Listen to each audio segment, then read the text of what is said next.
In visual arts or literature, you need to work really hard on creating these extremes, but in my world, it's really, really easy, for example, to see like this like huge shape that you see from, I don't know, 10,000 kilometers, and a second later you are like seeing it in front of your face, or have these like extreme changes of perspective. You have something that's like so complex, there's like, I don't know, 100 things happening at the same time, and all of these like playing techniques that like, I like to think about, in myself, I call it like sparkling overtones. So it's just like something exploding, there's just like overtones flying.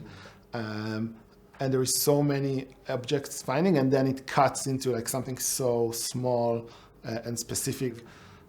These are also things that are really fun for me to imagine.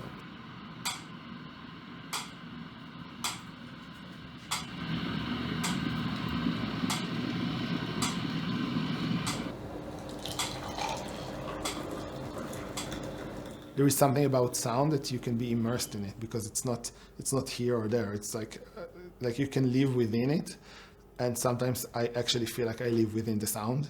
So you can be surrounded by it, and you kind of, it shapes around you and moves. It took me a long time to understand that it's all about listening. Like literally, this is what I do as a composer. Like it's all the like writing, it's all about like how I listen, and the way I listen. This is something that really changes.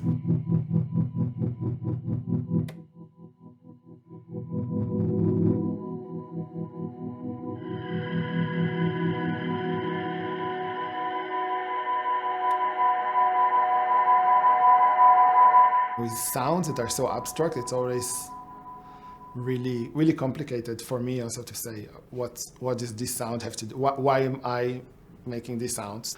I can see in my life that things that are supposed to be very dramatic and extreme happen, and actually normally I'm very sort of rational and like down to earth and very organized in my thoughts. And when I see people who just go and do things to the extreme, it feels like, okay, I'm missing part of life. It feels like, oh, wow, it's life, even though it usually comes with a lot of like bad consequences, and they end up not being happy. But music is the place where I feel like I can be impulsive, where I can kind of break things and do things that are on the verge of embarrassing sometimes. That's why I think also my creative process is not very structured. I like to let things happen. I like to be surprised.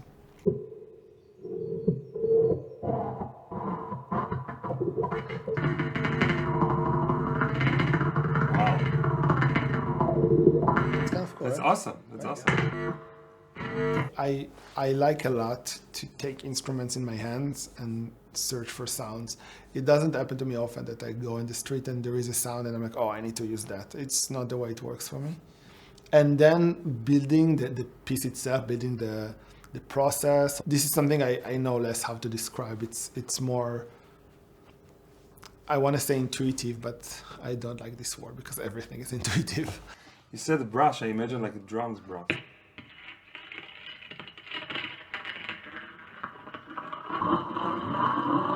And then it Wow. can be like also like, yeah, like now I'm looking for other sound, like what other sounds sound like. It's like, It's awesome. It's amazing how it does remind me of stuff you do with the guitar. Like, you know, this. Yeah, this It's is very like with similar to the- what in your recent piece in the with the restaurant sponge. when you do with the sponge. Yeah, it's really similar to this. And the grainy stuff. Yeah, this Grainy is- stuff is great. right? It's so strange. When you write music on score and for many instruments, it's very confusing in terms of focus. There is sometimes something that comes from like this, like I would be inside the detail and I'd be like, okay, if they move the bow a little bit like that, there would be like a scratch, but then the scratch could turn into this like really light sound. It's something really physical in the way they bow, but then like go back like to the concept. But I never found it as like, okay, now I have the concept, then I build the form, then I fill in the details, then I do finishing or something like that. It's always, each phase influences the other, and it always goes in the loop for me.